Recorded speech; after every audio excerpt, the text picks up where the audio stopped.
Yes, hi, good afternoon, everyone, and welcome. We are so excited to have you all join us. My name is Reina Ferrufino. My pronouns are she, her, and ella, and I have the true honor and pleasure of leading our diversity, equity, inclusion, and belonging efforts here at Rio Salado College. Again, thank you all so much for joining. We have about 85 folks who had to register, 90 last count I have, so I'm hoping they just come on in. Um, Thank you, a special thank you to President Smith, to our panelists who are spending this 1 hour together, where we'll be talking about cultural identity, heritage, leadership. Thank you all so much. And before we get started and dive into today's discussion, just a little bit about the logistical matters. We are in a webinar format, so you might be unmuted at this moment, but we have some questions we prepared for our panelists, and then I'll be able to unmute you. You could even show your lovely faces. So we get to the end, please feel free to participate. And in the meantime, you could use the chat. We want to hear from you all and learn together in this 1 hour that we're spending. So thank you all so much. And I think with that, I'd like to invite our wonderful leader, President Smith, who is just so amazing. I'm really impressed with your commitment to always showing up, not just to this event, but thinking of ways that we could create an inclusive environment and fostering that sense of belonging that truly means a lot to. Thank you, President Smith. I don't know if you'd like to share some words. Well, thank you, Reina. You're the one who does so much work behind the scenes. So colleagues, friends, guests, panelists, please join me giving a loud round of applause, even though it's quiet. Whatever that means for Reina Ferrufino, who really does an outstanding job. So thank you, Reina, and thank you to the whole Diversity, Equity, Inclusion, and Belonging Council. You put so much time and effort in. And intentionality into helping us have these celebrations, and in really being committed to embracing one another with empathy and appreciation. So thank you all so much. Panelists, woo! I cannot wait to hear from all of you. I'm so excited. Thank you for giving of your time, and thank you for your willingness to share with us all today. We're really looking to hearing just more of who you are, what your journeys have been, what your stories are, what your paths have looked like. It's such a gift that you are willing to share that with all of us in the greater college community. So with that, colleagues, friends, guests, thank you for making time to be here, to be together, to learn together, share together, and celebrate our wonderful panelists together. Thank you so much, Rena. Woo! Yes, President Smith, round of applause to you. And you could all get a little window of how amazing President Smith is and supportive of our efforts. Thank you so much. I want to pass it on to our panelists and just to see if you could briefly introduce yourself, sharing your name, the institution you represent, and maybe a fun fact or anything you'd like to share with us before we get started with our official questions. I know I should have probably mentioned that, but surprise. Let's keep each other on the toes. So fun fact, if that's okay. Okay, who would like to get started?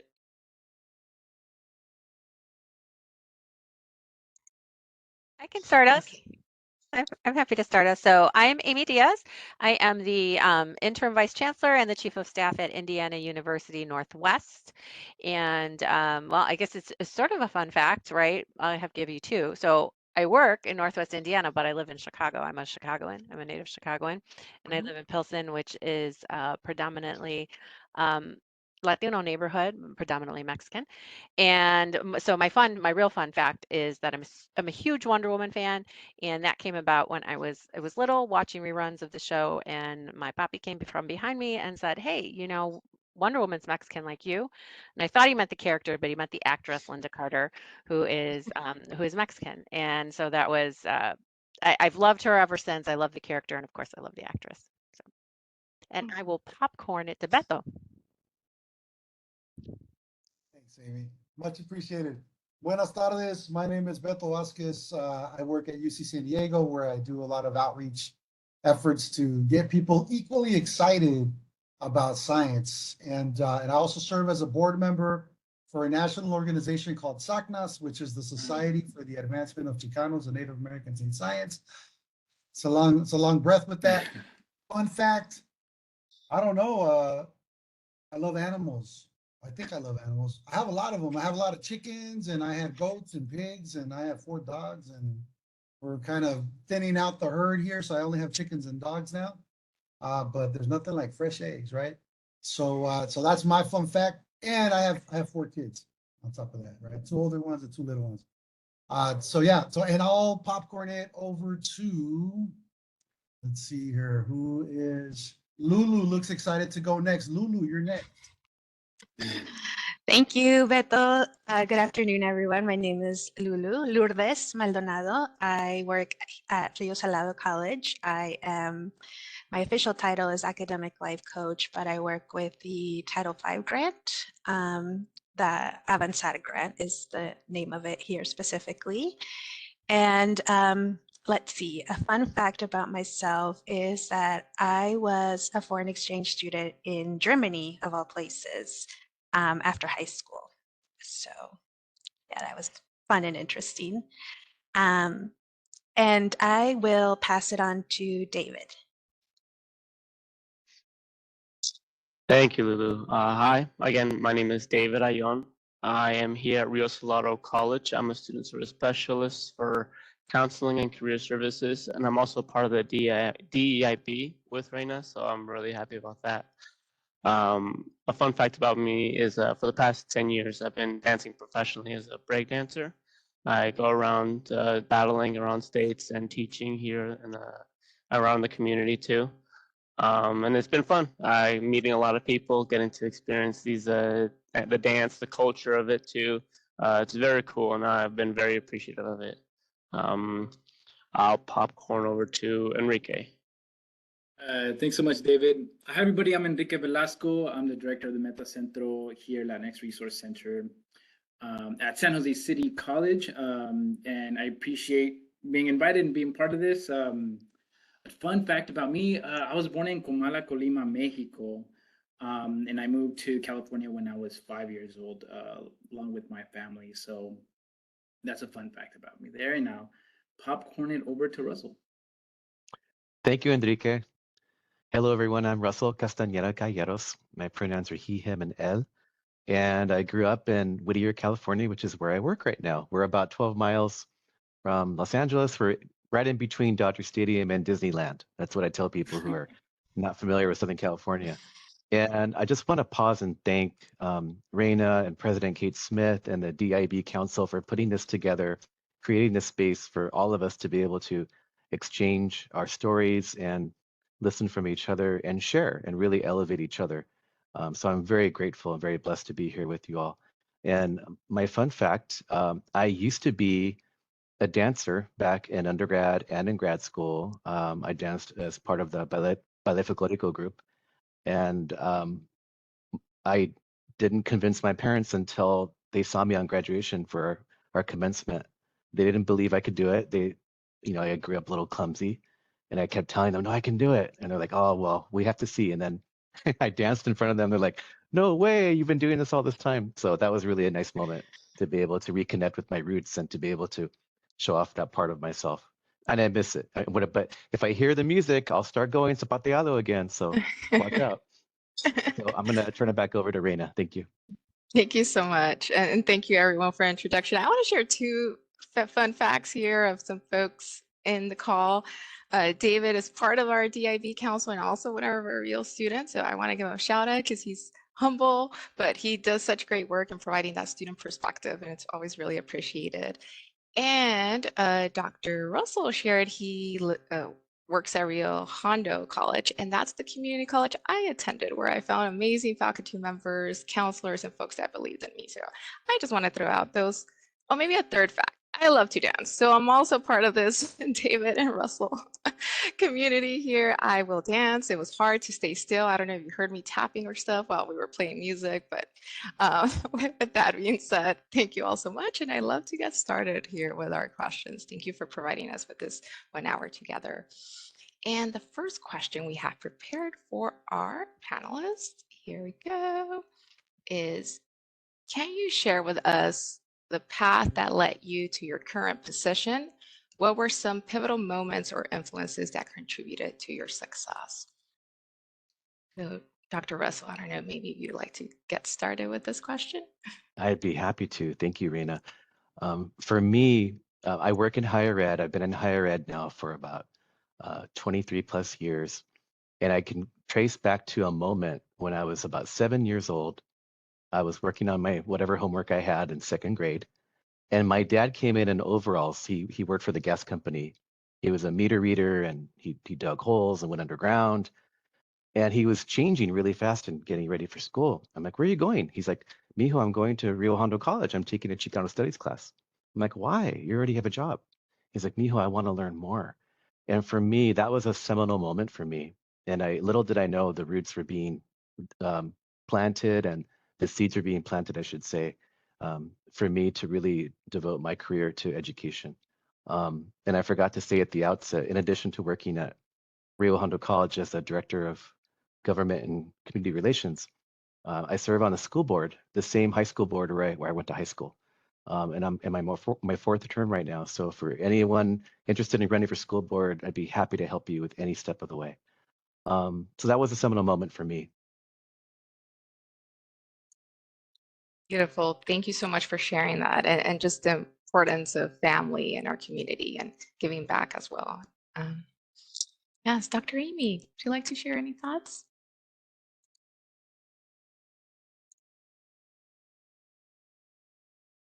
Or Beto, I don't know who would like to go.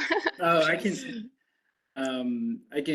go on next. So, you know, it's a little bit of a journey. I guess it starts out with my parents emphasizing education for my brother and I, but I remember being out there in the fields with them and my dad just being like, hey, you either do this or you go to school. It's like, he gave me that ultimatum also, and that just stuck with me. And to go and get a degree and go to university and continue on to get my doctorate. But I want to give a lot of credit to the Upward Bound program because I was with that program for 4 years and I did their summer bridge component at Chico State, nearby where I grew up. And it took all those 4 years for them to support me through that process because there was a lot of invalidation that I was getting at the high school level and at the middle school level. I was convincing the teachers that I was a real student. I was convincing the gangbangers that I wasn't trying to be a gangbanger, and I was convincing the cops that I wasn't a gangbanger. So all of that and then homework, right? So I really appreciate all of the effort that was invested in me as a student through Upward Bound, Talent Search, EOP, all of those programs helped me out. So it's hard for me to pick one particular moment. It was a culmination of all of those things that I was very lucky to have. Yeah. Thank you, Enrique, for sharing that. Just because we see that portrayed too when it comes to the school to prison pipeline or school to deportation pipeline and how we're viewed by media and folks and put into this box of what expectations it is that we are to live by. Yet, you know, we see a room full of scholars, full of educators who are really creating change within their community. And I think it's very powerful that you all share a bit of that experience. And I'm so sorry, I think I got names confused along the way with the question. So please, I'll let it flow. Who else would like to share about this question one and their experience? I can go. Well, as you all know, I'm started off as a Maricopa student as well too, starting off at Chandler Gilbert and moving my way to Mesa. My father as well, when I had finished high school, it took me a bit to convincing because he told me I can relate with Enrique about that. It's either having to work or go to school. My dad would fully support me going to college and making sure that I would succeed in it. But it was just something I hadn't seen myself doing. After high school, I wasn't too sure of a goal. But as soon as I had gone to Chandler Gilbert and went on to Mesa, it was little by little, I was starting to see the kind of impact secondary education can have on me. I started seeing how much I wanted to improve myself, how these classes can take me a lot further, and which brought me here to Rio. Meeting the people here and working with them has shown me how much I can accomplish, even though like Reina, how you said, you can be put into this box of thinking that you can. For like the longest time, I grew up thinking manual labor might be what I would my career path or what I would be doing as a work, and saying how much I can do here and now changed so much about that. And I just am eager and excited to see what more I can do, what more I can bring as well too. Oh, that's wonderful, David, and you definitely can. And I'm glad that you have found that at Rio. With my own personal experience too, when I moved from Honduras at the age of 17 to California, I was still, well, there were language barrier, cultural differences, and being told by a high school counselor, you're not going to graduate, it's just impossible. It's like, well, hold on, you don't know about me, my abilities, how much education means to me and my family, and just the importance of having that support system and people who allow you to dream, who allow you to see yourself in those spaces, providing you with the resources and the care needed. So I'm glad that that's been a bit of your experience, and please know that we're all here to support you in any way we can. And yes, Dr. Beto?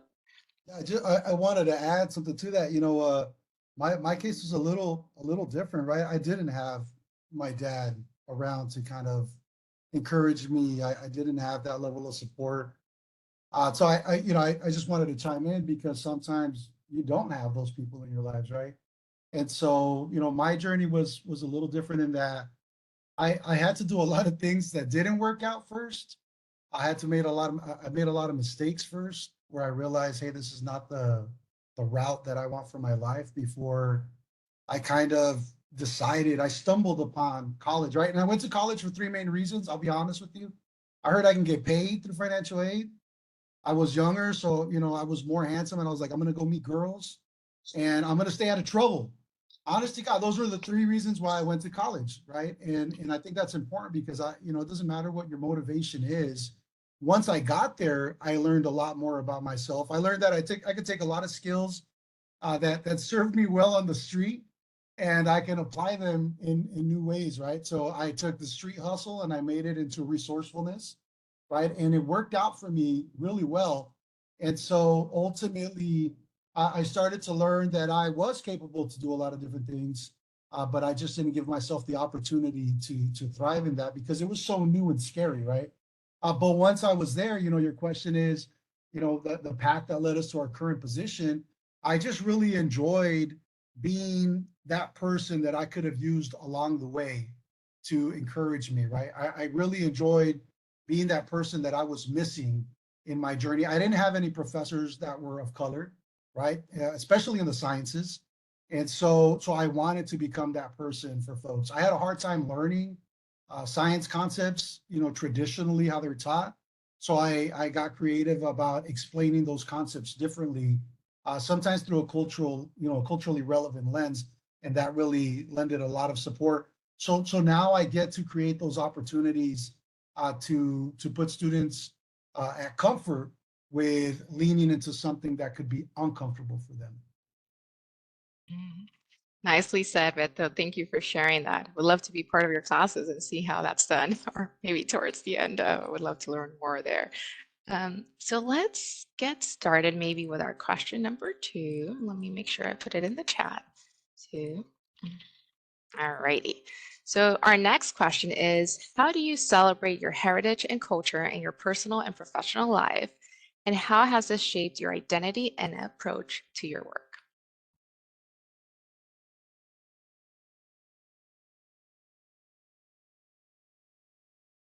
I'll go ahead and start on that one. So how do you celebrate it, professionally and personally? A lot of times they intersect. So I'll first start with, personally. So I have the privilege, right, to make some choices in my life. I mentioned earlier, I live in Chicago and I live in a neighborhood that is very comforting to me, right? So I'm Mexicana, and it is a Mexican neighborhood, and so I can walk out and hear Spanish. I can see people that look like me. It is a community that is filled with beautiful murals. I'm also fortunate that my parents are alive. I have one grandparent still alive. A lot of my family lives in the area, and so I'm able to continue those legacies of connection, right, and celebrate. And then I'm able to be unapologetically me, right, and to bring my identity into my professional life. There are a couple of things that I do that are always sort of small, I guess, acts of defiance that I do. You will almost always see every professional headshot of me I will always have either these earrings, which are, butterflies, mariposas, right? Or I will have hoop earrings on, right? Because that's something that is a little bit of a rebellion. And then I always will wear a bright lip. My most recent headshots that I have on LinkedIn, I specifically took in front of a mural in my neighborhood, literally 2 doors down from me, and that is who I am, right? That's my identity. That's who I am, and I bring it. I bring it to work, and I'm not going to hide it. I'm not going to apologize for it, and I really embrace it. And it's helpful, right, to my community at my workplace, and I find that it's helpful not just for Latinos, but it's also helpful for other populations, historically marginalized populations, because then they feel empowered too, and then we can have those conversations about normalizing being our authentic selves. That was beautiful, Amy. And I want to touch on that defiance aspect. It's like instead of code switching, it's code bridging and bringing yourself and your authenticness to the workplace. And I want to talk about even the music I played earlier today. It's actually it's from the Garifuna people, which is an Afro-Indigenous group in Belize and Honduras. So we could hear, it's not Spanish, it's actually Garifuna. And I think that's my way of showing the diaspora of Latino community, as well as sharing some of my own voice and experiences, is letting you know that Latino community is not a monolith. There's so much diversity. We have Latino indigenous groups, Afro-Latinos, and how that plays. And especially when we talk about the Southwest, we tend to have a lot of focus on Mexican-American culture, which is truly beautiful. And I think it's important, though, for us to remind ourselves that when we don't acknowledge the diversity within our community, we're doing a cultural erasure and perpetuating stereotypes. And that's something in colonialism that we want to be put all into one main group. However, we need to ensure that voices that are not often represented come up and speak some of their voice, their own experiences. So I just wanted to share that, and I'll put the name of the song here as well in the chat, because oftentimes our experiences in higher ed or in educational spaces is about the mestizo community. So just my little thought there, but my own defiance, even in a little small ways, or having even this space could be seen as that. But yes, anyone else would like to share some thoughts? I can go. Thank you both for sharing. That was beautiful, Reina. And I can share a little bit about how I celebrate my heritage or who I am. I was always kind of like the shy, quiet kid growing up. And I've learned that doesn't necessarily mean that it's a bad thing, and I think I'm very curious about people's journeys and seeking to understand them on a personal level. And so I try to bring that into my professional life, getting to know my students or the people that I work with, just getting to know them on a personal level is something that's important to me, because then it allows me to open up on my journey as well. And another thing is just being able to communicate in Spanish is huge. I mean, that wasn't always the case for me. I grew up in a primarily Anglo neighborhood and I went to elementary school. Me and my sisters were the only pretty much Latinas there, Mexicanas too. And so that was very important to me when I got to high school and college, that people were able to pronounce my name correctly, that I was able to speak Spanish with other students. And I try to make sure that people around me feel, if that's how they feel comfortable communicating that, I want to welcome them by speaking to them in Spanish or any other, if I get to know them from a different culture, just seeking to understand their own journey as well. Yeah, if I can add to Lulu's, when I read this question, I realized that I'm very, very hyper-focused on language. And the reason why is growing up, we would get in trouble as students if we spoke Spanish at any point in time while we were in school. And then when I would go home, my pops would get us in trouble for speaking English. So it was this weird upbringing that unfortunately is not unique to myself, but it's weird upbringing that I had as far as like language getting policed. So I'm hyper focused on using, hablando español here with the students in the center, making sure that they know that I speak Spanish, but also with my 2-year-old at home, my wife and I speak Spanish to make sure that we practice that language and it doesn't, go away, not only with ourselves, but with our son. So yeah, that's kind of just one way of validating the student's background. I love that. Just acknowledging how language comes to play and how that could look differently. And yes, there's always also this question of like, is it appropriate here? Is it not? And I think that's when you live your authentic self, is bringing that into the spaces and just bringing who you are. And language is such an important aspect of our culture. But yes, Beto? Yeah, I'm glad that you said that last word. I think, for me, it's been, I learned early on as a community college student that showing up as my genuine self and authentic self is important, right? Because I would, while I was at school, I had to play the part as a student, right? And then I go home and I had to be a parent and I had to be, the community member of whatever community I'm in. And so it kind of felt like it was two different worlds, right? And then I had to figure out that I was a student that whole time, right? Because what would happen is I would get homework, I do this, I do that while I was on campus. Then I get home, I throw the backpack in the corner, and then hasta la otra, right? I forgot to do my homework because I was not doing the student role while I was at home. And so early on, I had to learn how to show up as my authentic self. It wasn't always easy, but now I'll tell you, it's really beneficial when I can speak to a chancellor or I can speak to the custodian and be the same person. It makes my life so much more easier to just show up as myself. Nowadays, within the work that I get to do, is I embrace lessons where I take concepts that we're familiarized with, right? Especially as a Latino culture, and break down things. I say deconstruct science, right? And I dropped in the chat one of my exemplary, I say exemplary, que humble. One of my exemplary lessons is the science of tortillas, right? Where we teach people like this is more than just tacos, we're talking about the evolution of maize. We're talking about, nixtamalization and being a chemistry process. We're talking about a tortillero being physics, right? And it's explaining to folks and validating that you come from a wealth, a culture of wealth, right? With knowledge. And so it's creating those opportunities where you validate those experiences for people and also their relatives, right? Sometimes I have family engagement opportunities where we're teaching kids this, and the abuelas and the mamas and the papas and the family, they say, hey, I remember when I used to do this when I was a kid, right? And so here we are, we're making tortillas, continuing to show next generations how to do things like this, but at the same time, we're embracing the knowledge that we come from, right? And then people start to see themselves a little bit different and their abilities a little bit different. And it's such an amazing thing when you kind of challenge that thought, especially for me in science, that you have to be an older white man in a lab coat to be considered a scientist, right?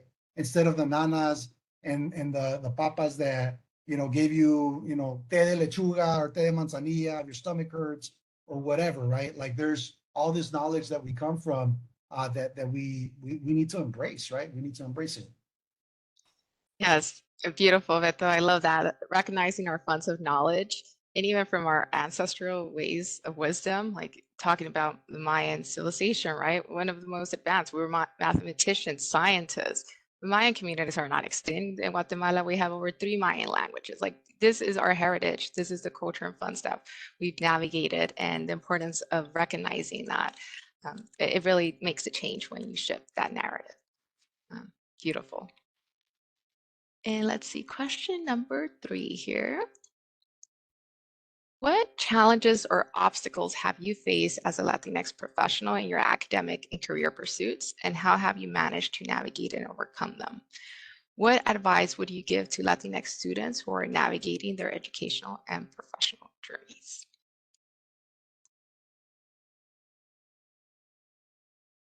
Rena, I could start. I want to be able to talk about putting together a really deep bench of mentors. And I say the word deep bench because I'm borrowing from the sports world, but I think it works in the academic and professional world too. And what I mean by that, and I was taught this by a mentee who ended up teaching me more than I taught him. And the mentee that I had taught me, look, you're very complicated, you're multifaceted. Have someone that can help you with your spiritual growth. Have someone that can help you with your professional growth. Have someone who can help you with your academic growth. Have someone that can help you with your personal growth. If you want to be, have a family, because being a parent is very important too. And so I'm always trying to seek mentors in all of those aspects. And I feel like they're all in my corner. Sort of like when you're a boxer in a ring and you have the person in the corner giving you a massage and whispering in your ear, you got this, you can do this. And sometimes working in academics, it does feel like you're walking into a battlefield. And that's why I want to go back to what Dr. Amy said about the hoop earrings. For me, hoop earrings, I like the idea of being reminded that my ancestors jumped through hoops in order to get to where I'm at today. I'm standing on their shoulders. And I think that helps us to reclaim and claim stories of our ancestors who came before us so we could be in this WebEx space here today sharing with each other. So for me, it's all about mentorship and trying to find people that believe in us. Thank you. Beautiful, Russell. That's such a great reflection. Thank you for sharing that with us. If I could add just briefly, so again, when I think of the challenges, I think of early on, and it varies, right? It's different when you're just getting out of, transferring from community college to the university. It's different from the university to a professional space. There's the one thing that is going to be constant for you is going to be your imposter syndrome, right? And we hear this sometimes, and sometimes we're familiarized with it, sometimes not. But basically, we're going to be the ones that are in our way the most, right? And the thing is, we're going to continue to hear in our own heads, like, oh, this is, you don't belong here. This is for other people. You don't have what it takes. The thing is that throughout the trajectory that you're on, you learn to not let it be as loud for you, right? Because there's always going to be challenges. I like to quote a famous philosopher by the name of Tupac Shakur, right? That says that you make $1 out of 15 cents, right? And I love that line because I've always, from when I was younger, I've always had to learn to work with what I didn't have, right? So you tell me what I can't do, and I figure out what I can do. And so, feel free to take some of those challenges that maybe are not seen academically, but that you can kind of bring into this new space. For myself too, I have a criminal background, so I was one of those students that was formerly incarcerated. I share that, transparently, because the truth of the matter is that there's over 2 million people incarcerated in the US. So either you've been directly or indirectly impacted by this. And that's one of the things that many students don't always share, right? And so there's so much that comes with that. And it's important, though, for folks to understand that it's not about where you come from, it's where you go, right? It's not where you start, it's where you finish. And there's a lot of different opportunities that your life lessons has taught you. It's just a matter of being creative and being able to connect it to where you're at. Because we're always going to tell ourselves that we're not good enough. Some of us grew up being called tontos, right? Being called pendejos, excuse my language, right? Being called all these things that it sometimes can be a term of endearment, but it's like, wait, hold on a second. Like I'm used to hearing that I'm not enough, but you are enough, right? And we need you. And it's those people that have heard that the most that can make the most impact sometimes. It's just a matter of understanding that, it's not true, and that there is so much out there for you to be able to accomplish, and so many lives that are going to be depending on you to be able to be that mentor that's on that bench, as Dr. Russell just mentioned right now, right? With hoops and without hoops. Las que se ponen. Nicely said, Beto. Thank you for that. So insightful. Lulu and Amy, any thoughts you would like to add to this? Yeah, I'd like to touch on the imposter syndrome thing because it is I don't think it's specific to our culture. I hear students talk about that a lot. And I want to give a shout out to my colleague, Gabby, because she put me on a TED Talk by Amy Cuddy. And it's the power of basically talking yourself into, we've heard that phrase, fake it till you make it, but you fake it until you become it. So I've had to really train my mind to tell myself that I belong in these spaces, that I am worthy of being where I am, because I'm a mother. And so if I believe that, my kids will believe that, but also my students will believe that. If I don't believe in myself, how am I going to empower my students? So that's something that really resonates with me. And then one piece of advice that I will give to college students and my Rio Salado students is join clubs, seek out mentors, or join or create a supportive community that will help you, but also challenge you to grow. And then another thing is take a public speaking course. Get up in front of audiences, even if you're scared to death. Like I said, fake it till you become it. Because the more you do it, the more you become it and the more you get comfortable. But yeah, I would really encourage students to join communities where they feel supported, especially our online students. It's so important that they feel connected to the college. I would love to add a couple of additional pieces to what my colleagues have already shared, which is so inspirational. So part of my story too is that I am a non-traditional student, right? I did not go right to college. Well, I did, I didn't party too much. I just didn't know how to have that structure, right? I didn't know how to have the discipline for myself. So I went to State University, dropped out. Then I was a single mother and tried to go to community college, dropped out of there, and I made a lot of mistakes, right? I didn't even know that I should withdraw. I just stopped attending, right? And so that impacts your GPA. Then you've got all of these, you know, bills that you have to pay that are left outstanding, and then you try and go enroll somewhere else, and oh my goodness, I've made all these mistakes because I'm a first generation student and my parents just weren't in a place to advise me and assist me. Then I went into the workforce, right? And I'm this young mother and I'm applying for jobs, and this is, in the early 90s, and folks are looking at my hand. Oh, you're not married. They actually would tell me that, and they would make a value judgment on me, and then they would say racialized things, they would hypersexualize me, a lot of those things. And to what Beto said, right? That narrative repeats over in your head. Oh, I should be ashamed of the fact that, oh my goodness, I got married. I dropped out of school. I'm such a pendeja, right? What is wrong with me? And I'm not going to be anything, and I'm a failure, and I'm embarrassed and ashamed and all of those things. And so I say that to you now. So here I am, right? Have two cabinet level positions at an institution. I have, my daughter's 30 years old. I have two stepchildren. I'm Dr. Diaz, and I can tell you that failure does not define you. That's my advice to you, right? That's where the most learning and the growth happens. And your path may not be linear, and you may have to stop, and things may happen. Or if you shouldn't be ashamed, because you are a product of your cumulative experiences. And I would not be who I am today if I hadn't have had those things happen to me and learn from them and grow, and then I can impart that to other folks. And so I really want to share that, right? That you are not defined by the humps in the road, and to always remember that there is always hope and there is always future. And so if you want to pick up something later on, it's going to be there for you.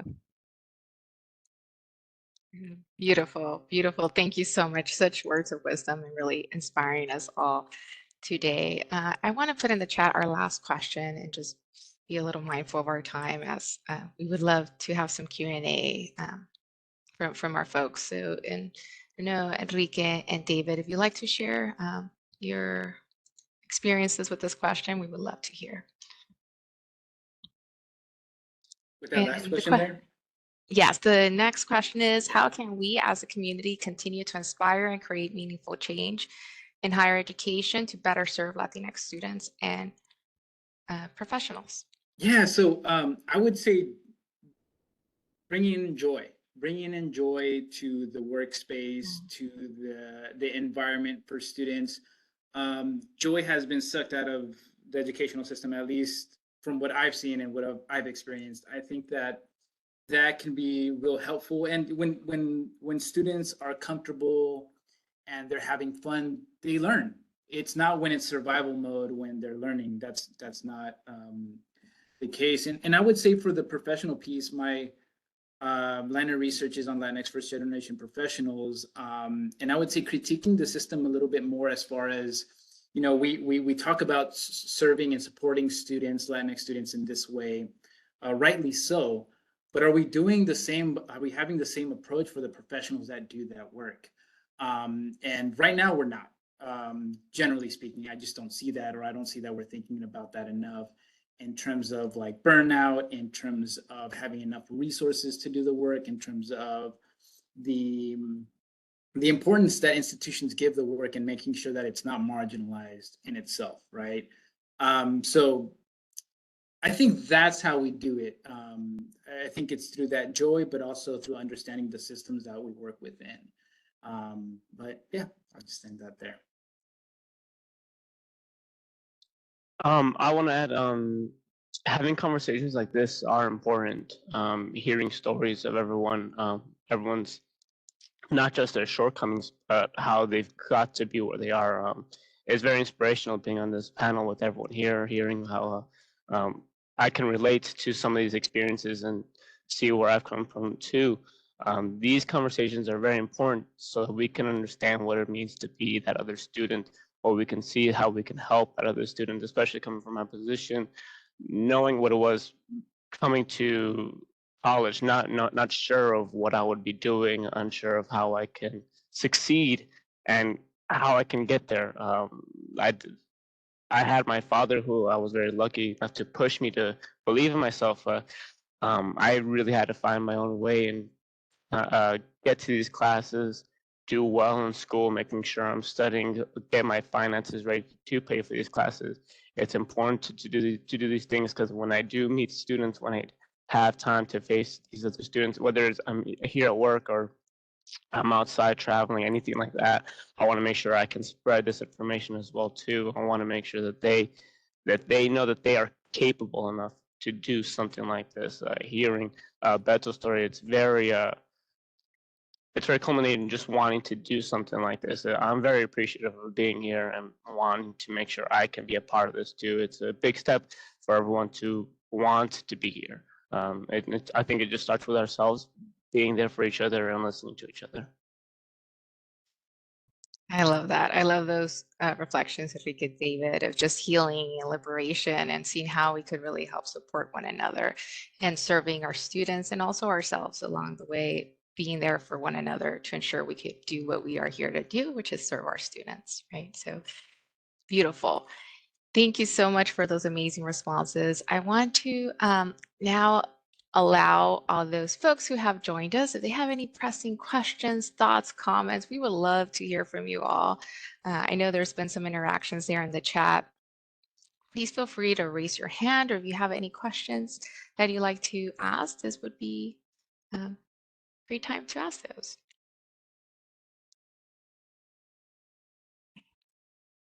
Let me try to read back to. So we're getting a lot of thank yous here from everyone.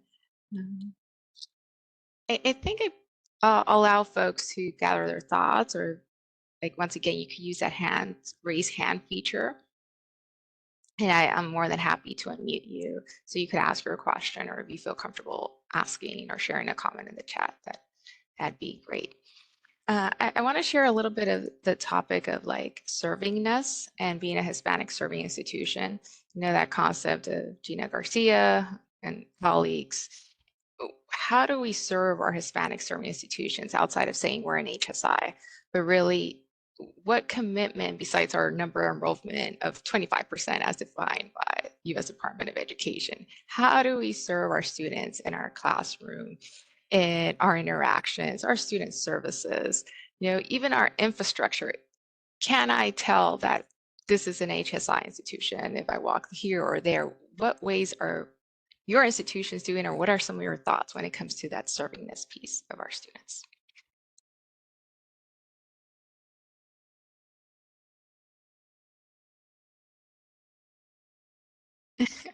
Might be a tough question.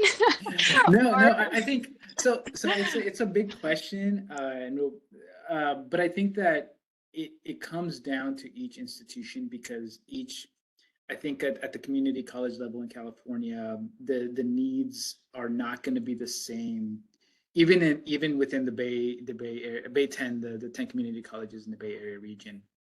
So the answer to that question comes from faculty, students, and staff. The first thing that comes to my mind is making it clear that servingness and identity as an HSI lives outside of a grant.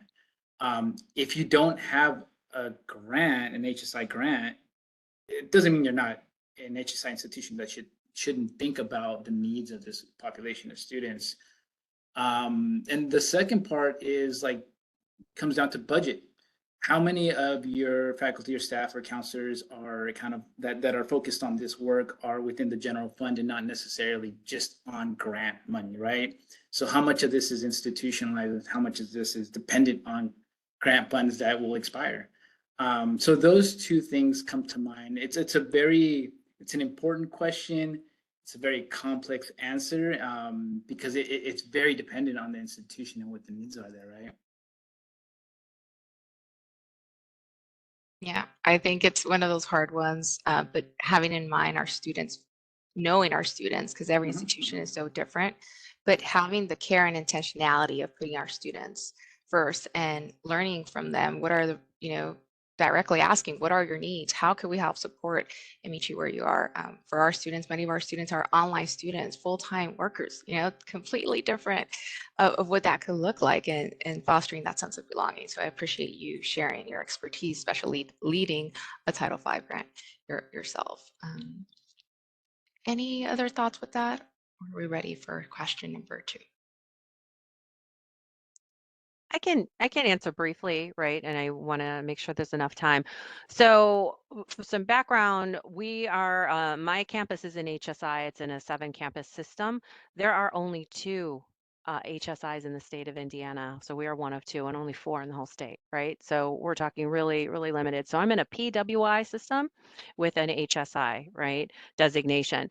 And so what we are doing, and I lead the HSI work on this campus, what we are doing is really having to have those difficult self-reflection conversations with ourselves and see where we have gaps and where we are falling short, and starting to build an infrastructure that is inclusive of students and their families, right? And asking what they need, and being in a vulnerable place of curiosity so that we can fill those gaps and we can meet the needs of our community, right? But that means being able to be vulnerable and acknowledge that we have a lot of growing, because the demographics are shifting, and so a lot of folks are rolling into an HSI designation just because of demography. And so now we have to have the intentionality. Now we have to talk about something beyond academic and academic outcomes and talk about liberatory outcomes, which is much more complex. And so that's where we are, and that's our work as moving into servingness. And then from there, we want to move into thrivingness, right? So we're shifting from enrolling into serving and then to thriving. That's the longer term strategy. Beautiful. Thank you so much for sharing that and getting us thinking on ways to reflect each one in our institutions, to take a step back and the importance of that, knowing our community and how it could help elevate our students. I would add one more quick thing is we're at what they call almost HSI, whatever the heck the term is, right? Like we're almost Emerging. there. Emerging. Yeah, it's like ya mero, pero not yet. Right?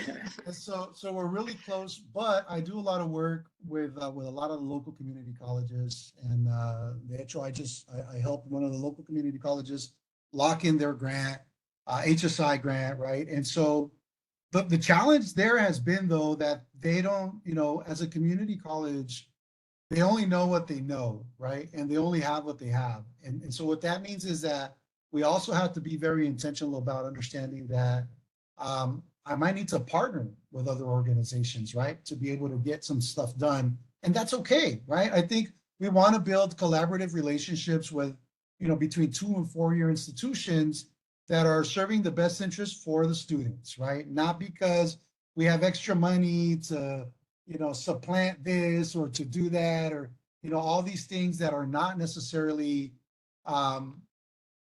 being used. They're not being maximized in the way that they were intended to, right? And so I think being intentional about developing those collaborations and understanding that there's different strengths and weaknesses in areas, that we can bolster a little bit more, that's okay, right? And so be intentional about that. Sometimes you might have folks that don't understand how grants actually work, right? And so from the preparation of it to the execution of it, and so there might be some gaps institutionally that we have, right? So there's for instance, in community colleges, often they don't have an office of contracts and grants, right? So there's an understanding of who's actually going to do this part here on the campus, right? Who's going to send it in, who's going to sign it, so on and so forth. So as an institution, I think the best that we can get informed as to how equipped we are to execute some of these things, I think that's a good start, because then we can figure out what we can actually do and be very intentional about being student-centered. Beautiful. Thank you so much for that response. And a question we have here from Rita is, for Beto and Amy, where did you resolve the resilience come from when it came to being in school? So for me, I actually thought of my grandmothers, right? And I thought of so my great grandmother, she was illiterate and she lost her husband when she was pregnant with my grandfather.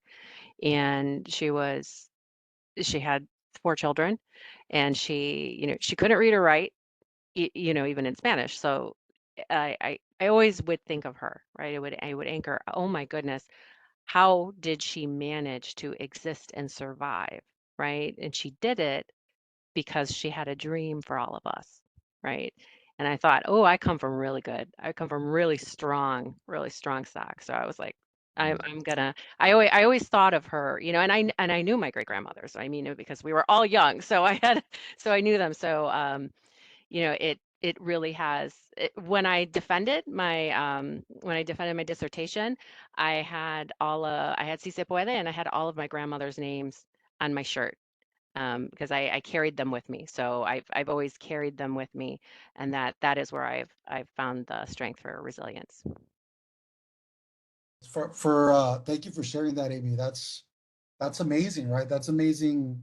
It's always so important for us to recognize who made sacrifices so that we can be where we're at. And I think I'm no different from anyone else in that. I think it's always important to you always had people kind of along the way. Maybe they're not family. Maybe it was, that person that wasn't perfect. They had imperfections, but they wanted you to carry the baton for them, right? And so I had many of those folks in my life that didn't live, according to the example that they wanted to demonstrate, but they sure as heck always wanted to live vicariously, right, through someone else and their success. And so, for me, what's kept me going is I have children that I wanted to be present for. 2 of my kids, I was in and out of institutions while they were young. My 2 younger kids don't know that person at all, right? I made it a point early on that I didn't want to be like many of the guys that I ended up doing time with, that had the shoulda, coulda, wouldas, that were incarcerated while people in their lives were dying or were living life or were getting married or what have you. And I said, I deserve something better than that. And so half the time I didn't know what the heck I was doing. I'll be honest with you. I just kind of, you fake it till you make it. 80% of the success is actually just showing up. So I just kept showing up. I figured I'll figure it out. I'll just keep showing up. And I did that. And then what I learned early on is these opportunities would come up, right? I'd get job offers and I wouldn't be done with my associates. and then I'd get these other offers, and I still wouldn't be done with my bachelor's. And I told myself, wow, if I'm getting these kind of things now, I can only imagine if I get my degrees, how much nicer it's going to look, right? And so that, you know, that was partially my motivation. And I said earlier on, I started with this, is your motivational factor will change, and that's okay, right? What motivates you today might not be what motivates you tomorrow, and that's absolutely okay. But at some point, your immediate needs are going to get met, hopefully, and then you're going to want, you know, to buy a house, right? You're going to want to have a nice car. You're going to want to, you know, set yourself up so that, you know, we can do away with some of the challenges that our kids will have to face. And this is where I would say be careful, right? Because sometimes there's these generational things that happen, is that, you know, we need to balance those opportunities out, because there's education in sacrifice, in challenges. And so in making it too easy for my kids sometimes and giving them everything, I might be taking away from them the opportunity to learn how to value or work hard, right? And so now it's not just about my journey, it's about how am I realistically, you know, setting it up for a generational turn, right? What's going to happen after that? How do I teach my kids how to be wise with their finances, how to work hard, how to study, how to earn things, how to value things, and so on and so forth.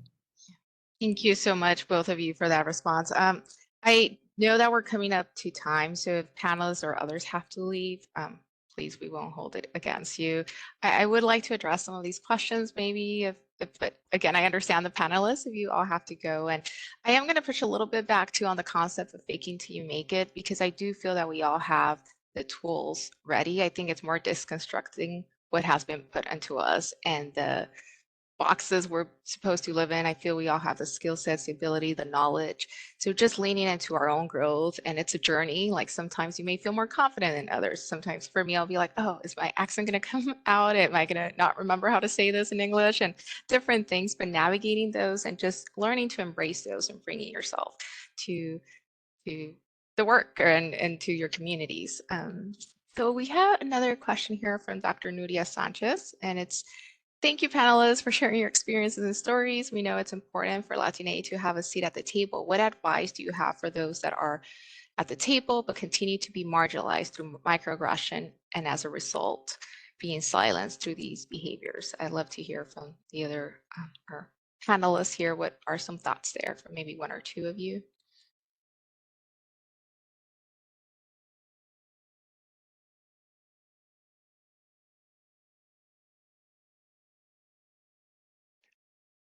Raina, I started to address that in the chat briefly, and I think working from the margins is very much a challenge, but it's something that I've had to become accustomed to doing in my place of work, and to some extent in my community. That doesn't mean I have to stay there, but I think it means identifying who I could partner with in the community and off campus as well as on campus, and even among elected officials, to maybe put pressure where pressure needs to be applied. And I don't want to get overly political, because I'm a political science in my background. And but having said that, I think there's a lot of learning that can take place when we become marginalized and when we become microaggressed. We could use those as fuel for motivation, but also point out why it's not okay, and maybe make it a teachable moment for those that are witnessing that behavior, so that it's not replicated either subconsciously or consciously in the future. Thank you, Russell. I appreciate you saying that, like looking at things systematically and what are some approaches that we could lean into that. And honestly, there's nothing micro about a microaggression, right? So recognizing that it's very important and critical to our work. Any other thoughts there from the rest of our panelists? Enrique, David, Lulu? Yeah, I would say just, I know it's been brought up, but partnering or making sure that you go to someone that you trust. It's not your job to educate, you know, everyone about what they're doing wrong, but there are ways that you can come about it where you can have a healthy conversation and bring out what's making you feel this way without feeling like you're having to educate everyone about, you know, those microaggressions. So I would say, yeah, like I said, finding your community, finding a trusted voice, someone that can advocate for you if you are not at that point yet where you feel like you could do it for yourself. Beautiful. And our last question here from John. Often people need to try to fit into the dominant culture, yet oftentimes the dominant culture itself is not real healthy. How do you negotiate being a part of the dominant culture without being overtaken by it? I can go with this one. Well, for me, for a big part of my life, I struggled learning Spanish. I grew up with my mother, who mainly taught me English just for school, just for everyday life. I would be the one making sure that she didn't have to deal with the struggles. Well, I didn't have to deal with the struggles that she had to.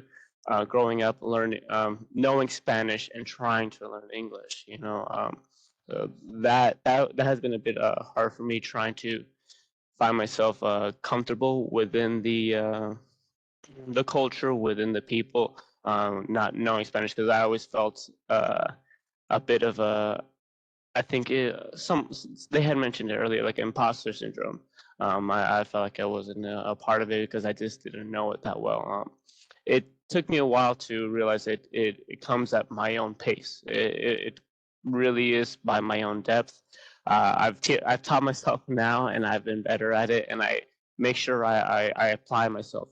I don't try to teach anyone about it. I make sure not to overcome them about how they, if someone who doesn't know Spanish or someone who does know Spanish, someone who only knows English, it helps to learn, to be open to these new cultures, these new interpretations, because where you're coming from, this culture, it grows by generation by generation. You see these new generations of what I see now is called no sabo kids. You know, it's not always just not that they choose to just not learn Spanish. Sometimes they just didn't have that chance to learn it growing up. I've learned to be more open about it. I want to make sure that there is always room for improvement. There's always a room to learn about it too. Thank you, David, for sharing that. And also, I mean, that's amazing. You've taught yourself and you're learning, but also recognizing that Spanish is not a criteria to identify your Latinidad. There's so many aspects of it, and just recognizing that. Any other final thoughts before we close out our event? I have a final thought. Yes, please go ahead. One of the best commencement speeches I heard followed up with something Dr. Beto talked about, and that's don't be afraid to skin your knee and go get scars and make mistakes and give yourself space and time, because that's how we grow. And the path for our gente has never been linear. And I think I think Lulu said that, and maybe Dr. Amy said that.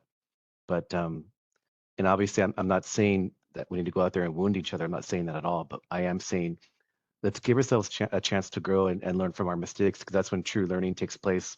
And that's how transformations can happen. We learn from what doesn't work well. So this didn't work. For next time, now I know. And then we can go from there and progress. So I just wanted to offer that thought. Thank you. Beautiful. Yes, a lot of reflection, healing, thinking about ways to change things. I think that's what really brings everything together for liberation and just helping support one another, humanizing our experiences. So thank you, everyone. Thank you to panelists. You're also amazing. Oh, Beto, you had some last, yeah. Yeah, I actually wanted to put out there an invitation. So SOCNAS is going to be in Phoenix this year on October 31st. We're going to be hosting a community college day, which I'm coordinating. We have some scholarships available specifically for Maricopa Community College District students to attend, not only community college day, but the whole conference in its entirety. So if you are interested, please feel free to reach out. It's a great conference, great first conference for you to go to, connect with different folks, and really kind of just show up as your true self and embrace being that aspiring scientist or engineer that you hope to be. Ooh, amazing. We'll be in contact with though. Looking forward to it. Thank you all so much for sharing your voice, your journeys, your stories. Very inspirational. Thank you all so much and have a beautiful rest of your day. Thanks, everyone. Take care, Thank you. everyone. Bye-bye. Bye, everyone. Thank you.